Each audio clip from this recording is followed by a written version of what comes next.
Have you recently transitioned from a long-term rental strategy to a short-term rental strategy? Have you gone from using your villa for private use to short-term rentals? And you've noticed that your housekeepers, your gardeners, and your team isn't doing so good anymore? Well, so have we. We've been doing this for 15 years, so we've seen this problem. But do you know why? Well, here's what it looks like.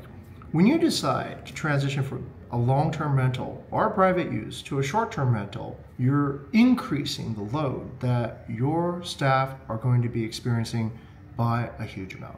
And this is what it looks like. On a long-term rental, staff, whether it be a housekeeper, gardener, maintenance person, only needs to serve one guest, and they eventually get into a kind of an agreement and a relationship with that guest such that they're in harmony. But as soon as you start switching into a short-term rental situation, you're going to find that each guest is different and the frequency goes up, and also the amount of work that needs to do also increases.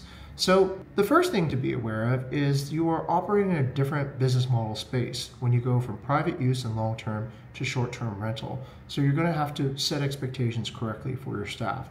Now, what are the options? Option one, you keep your staff. They don't tell you what's the problem, because they never will, and they become disgruntled. They become upset because now they can't attend ceremonies, now they can't do what they really want to do, so they're not going to have a very good relationship with your guests, and you're going to see your reviews fall and your profits go to zero. What's the second thing you can do? You can retrain them, set new expectations, set higher bonuses for achieving higher hospitality goals, or the third situation is you're going to have to replace them and put in staff that are now going to be reset and calibrated to the correct expectations of what a short-term rental situation will look like. It's an uncomfortable truth, but it's been seen over and over again in years and years of history that it is just very, very difficult for somebody who is, let's say, worked in a particular fashion to one business model to transition to a completely different business model as a staff.